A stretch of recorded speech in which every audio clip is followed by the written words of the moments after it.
आज के क्लास के अंदर हम लोग बात करने वाले हैं मेल रिप्रोडक्टिव सिस्टम का ही, जो एक्सटर्नल सेक्स ऑर्गन होता है in case of male, that is penis है। तो उस एक्सटर्नल सेक्स ऑर्गन, हालांकि देखिए ये पेनिस का जो हम लोग बात करने वाले हैं आज की क्लास में, तो पेनिस जो है ना ये प्राइमरी सेक्स ऑर्गन तो है नहीं, ये होता है सेकेंडरी सेक्स ऑर्गन। इसके साथ में epididymis, vas deferens, seminal vesicle, prostate gland, Cowper's gland, ये सभी आ जाते हैं सेकेंडरी सेक्स ऑर्गन के अंदर।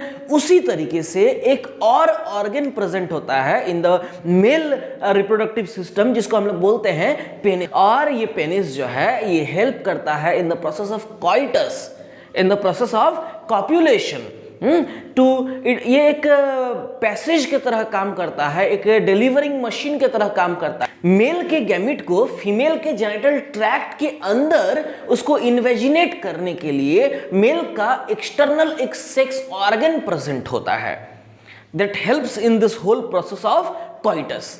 तो आज की क्लास के अंदर हम लोग पेनिस पे बात करने वाले हैं, किस तरह का पेनिस का स्ट्रक्चर होता है। इंटरनली हम लोग देखेंगे, एनाटॉमिकली हम लोग उसको डाइसेक्ट करके देखेंगे कि कौन कौन से यहाँ पे स्ट्रक्चर्स प्रेजेंट होते हैं, और पेनिस का जो वर्किंग है ये किस तरीके से काम करता है।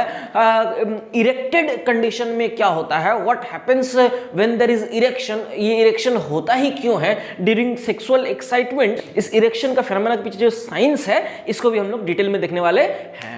अच्छा चलिए, सबसे पहले हम लोग ये डायग्राम पे थोड़ा सा नजर डालते हैं। जी हाँ बिल्कुल, यही है the male external male sex organ, जिसको हम लोग बोलते हैं पेनिस बोलते हैं। इसी पेनिस के बारे में आज की क्लास में हम लोग स्टडी करने वाले। जब ये पेनिस जो है फ्लैसिड कंडीशन में होगा, देन इसका जो लेंथ होता है, इसका लेंथ होता है लगभग 8 से 10 सेंटीमीटर। 8 से 10 सेंटीमीटर कभी हो जाएगा जब ये फ्लैसिड कंडीशन में रहेगा, यानी कि नॉन इरेक्ट कंडीशन में रहेगा। लेकिन जब यही पेनिस जब इरेक्ट हो जाता है तो इसका साइज में इंक्रीमेंट हो जाता है, और तब जो इसका साइज बनता है एवरेज में लगभग बनता है 12 से 16 सेंटीमीटर, जब ये इरेक्ट पोजीशन में होता है। इस पूरे स्ट्रक्चर को अगर हम लोग 3 पार्ट में डिवाइड कर सकते हैं। ये वाला जो स्ट्रक्चर है जो बाहर से दिखता नहीं है, ये बॉडी के अंदर है, ये वाला जो पोर्शन है, इसके अंदर वाला जो पोर्शन है ये बॉडी के अंदर रहता है, पेल्विक बोन के साथ अटैच्ड रहता है। कुछ मसल्स यहाँ पे रहते हैं, जो मसल्स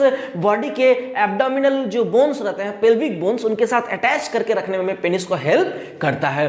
तो ये पार्ट को हम लोग बोलते हैं नॉन एक्सपोज्ड पार्ट, यानी कि वो पार्ट दिखता नहीं है। इस पार्ट को हम लोग बोलते हैं रूट ऑफ द पेनिस।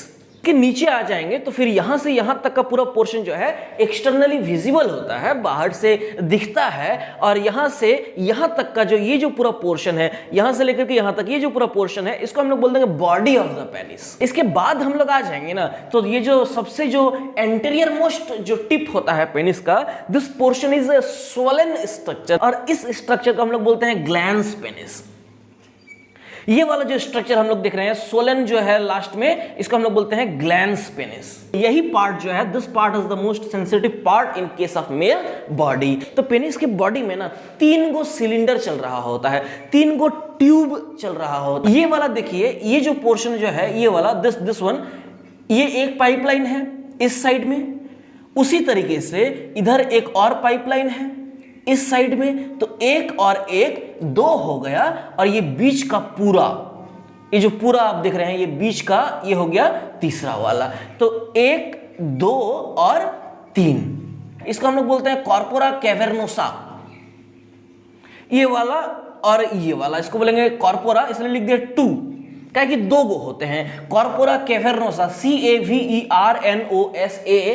इस ट्यूब में हम देखेंगे ना तो कुछ रेड रेड करके डॉट बना दिए हैं, इसलिए बनाए हैं ना कि ये जो साइड का जो दोनों ट्यूब होता है, जो दोनों पाइपलाइन होता है, इसके अंदर प्रेजेंट होते हैं बहुत सारे गड्ढा हैं, बहुत सारे डिप्रेशंस प्रेजेंट होते हैं। वैसे डिप्रेशंस के अंदर ब्लड को डाला जाता है ड्यूरिंग सेक्सुअल एक्साइटमेंट। ये सब डिप्रेशन जो है, ये सब जो गड्ढा सब रहता है, यही सब के अंदर जो है ब्लड को डाला जाता है ड्यूरिंग सेक्सुअल एक्साइटमेंट। इसी की वजह से पेनिस का साइज जो है वो इंक्रीज कर जाता है। डिप्रेशंस को हम लोग बायोलॉजी में साइनस या साइनोसॉइड्स बोल सकते हैं, और ये ब्लड साइनोसॉइड्स हैं।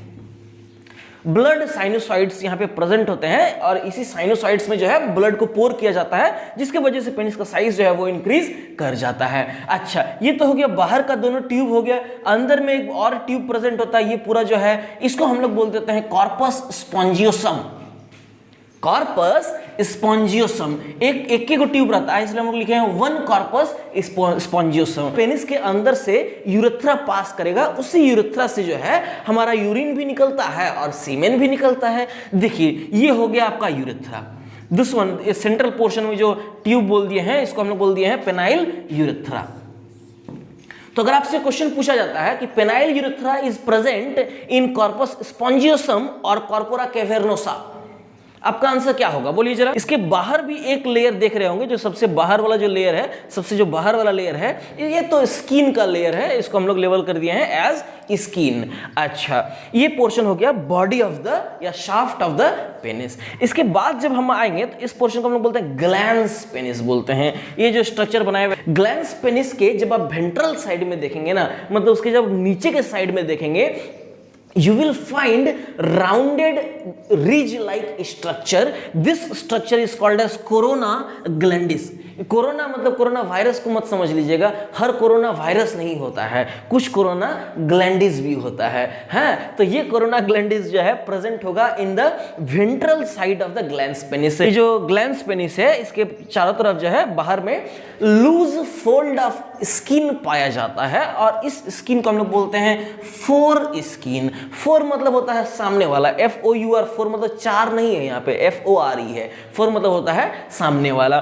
तो फोर स्किन इसको हम लोग बोलते हैं। ये जो लूज स्किन आप देख रहे हैं ग्लैंस पेनिस के बाहर में, इसको हम लोग बोलते हैं फोर स्किन, या इसको हम लोग बोलते हैं प्रीप्यूस। ये फोर स्किन पेनिस का ग्लैंस पेनिस को ढक करके रखता है, बहुत टाइम तक, प्यूबर्टी तक लगभग ये ढक करके रखता है। डिफर करता है फ्रॉम इंडिविजुअल टू इंडिविजुअल। ये प्रीप्यूस जो है ये अपने आप जो है पेनिस का ये वाला पोर्शन से हट जाता है। प्रीप्यूस जो है अपने आप यहाँ से धीरे धीरे टाइम के साथ साथ, प्यूबर्टी के साथ साथ जो है, एज के साथ साथ, ये प्रीप्यूस अपने आप स्लोली एंड ग्रेजुअली पेनिस का सामने वाला पोर्शन से हट जाता है। देखिए ना, अगर नहीं हटेगा ना तो प्रीप्यूस ढक के रख दिया है ग्लैंस पेनिस को, जिसके वजह से यूरिनेशन में प्रॉब्लम होगा। यूरिनेशन में तो हल्का फुल्का, लेकिन क्वाइटस के ड्यूरिंग, कॉपुलेशन के ड्यूरिंग बहुत जोरदार प्रॉब्लम होगा। There will be pain sensation during coitus. लेकिन किसी किसी केस में ये चीज हो नहीं पाता है। ऐसे केसेस के अंदर ना जो पेशेंट रहते हैं उनको डिफिकल्टी हो सकता है, तब उस पेशेंट जो है वो पेशेंट को डॉक्टर को विजिट करना चाहिए। सर्जिकल ऑपरेशन परफॉर्म करते हैं और ये जो बाहर वाला स्किन है पेनिस का, इसको काट देते हैं और काट के फिर जो है इसको दोनों तरफ फोल्ड कर देते हैं, ताकि जो ग्लैंस पेनिस है ये बिल्कुल सामने विजिबल, एक्सपोज्ड हो जाए और कॉपुलेशन में कोई दिक्कत ना हो। तो ये जो सर्जिकल मेथड है टू रिमूव दिस प्रीप्यूस और foreskin, this surgical method is called as circumcision. Circumcision बोलते हैं। डॉक्टर्स इसको परफॉर्म करते हैं, बहुत माइनर सर्जरी रहता है। पेनिस का जो वेंट्रल पोर्शन होता है, वेंट्रल पोर्शन में बहुत सारे ग्लैंड्स प्रेजेंट होते हैं। बीनीथ द प्रीप्यूस जो फोर स्किन है, फोर स्किन के नीचे में, फोर स्किन के अंदर में इसकी बहुत सारे ग्लैंड्स पेनिस में जो है छोटे छोटे ग्लैंड्स पाए जाते हैं। ये सब ग्लैंड्स को हम लोग बोलते हैं प्रीप्यूशियल ग्लैंड्स बोलते हैं। प्रीप्यूशियल, PREPUTIAL, प्रीप्यूशियल ग्लैंड बोलते हैं, या फिर टाइसन ग्लैंड इसको हम लोग बोलते हैं, TYSON, टाइसन ग्लैंड। ये ग्लैंड सेबाशियस ग्लैंड का मॉडिफिकेशन होता है। इंपॉर्टेंट पॉइंट है ये कि ये जो प्रीप्यूशियल ग्लैंड है और टाइसन ग्लैंड है, ये मॉडिफिकेशन ऑफ सेबाशियस ग्लैंड है।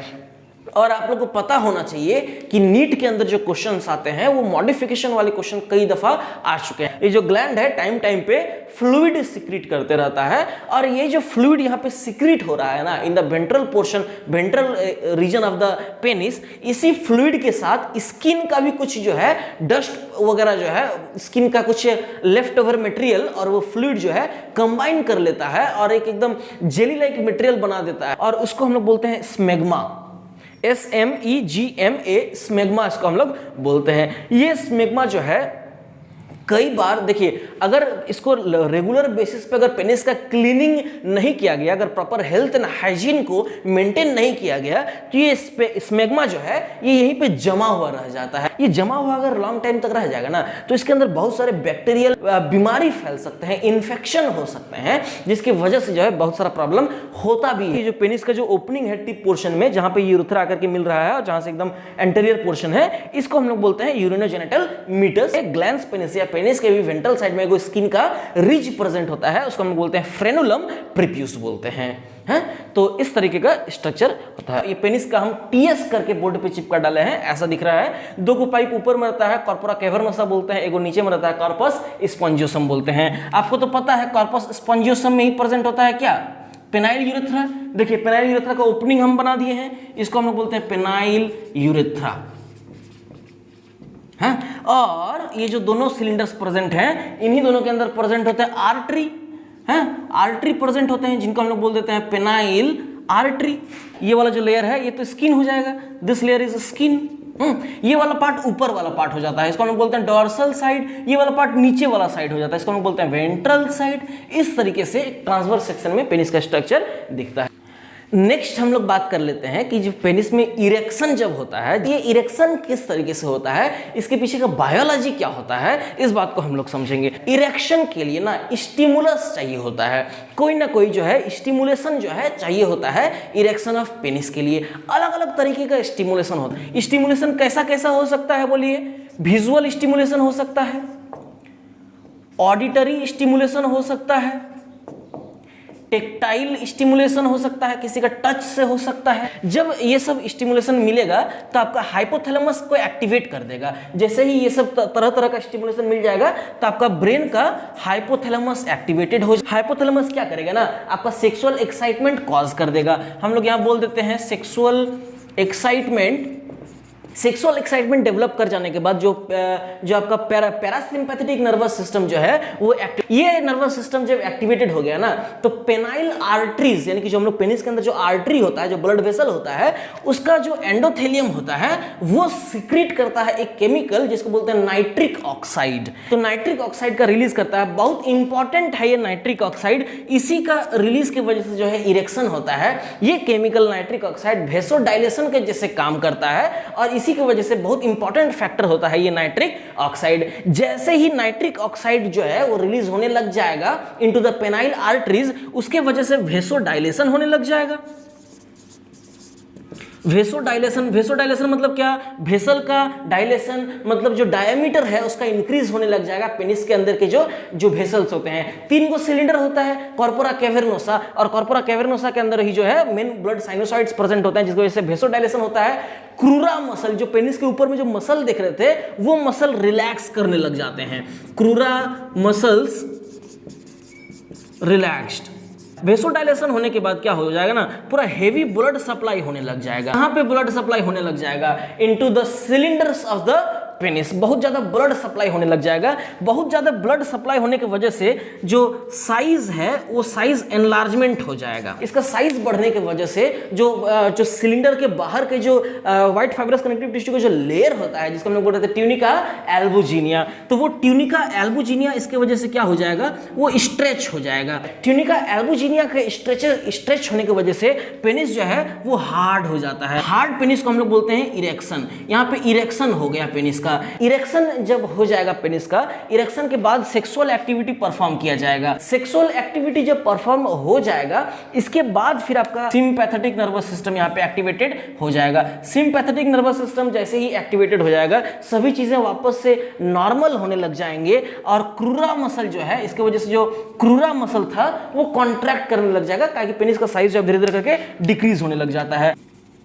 कॉन्ट्रैक्टेड क्रूरा मसल जो है धीरे धीरे करके कॉन्ट्रैक्ट होने लग जाता है। साथ ही साथ जो है क्रूरा मसल का कॉन्ट्रैक्शन वगैरह की वजह से जो है इजैकुलेशन ऑफ द सीमेन हो जाता है। सीमेन जो रहता है यूरेथ्रा के अंदर, वो सीमेन बाहर निकल जाता है और इसी एक्सपल्शन ऑफ द सीमेन को हम लोग बोलते हैं इजैकुलेशन। और सीमेन का जैसे ही इजैकुलेशन हो गया ना, उसके बाद फिर जो है पेनिस का साइज एकदम श्रिंक करने लग जाएगा, फ्लैसिड साइज में आ जाएगा। इस कंडीशन को हम लोग बोलते हैं रिस्टोरेशन ऑफ द पेनिस।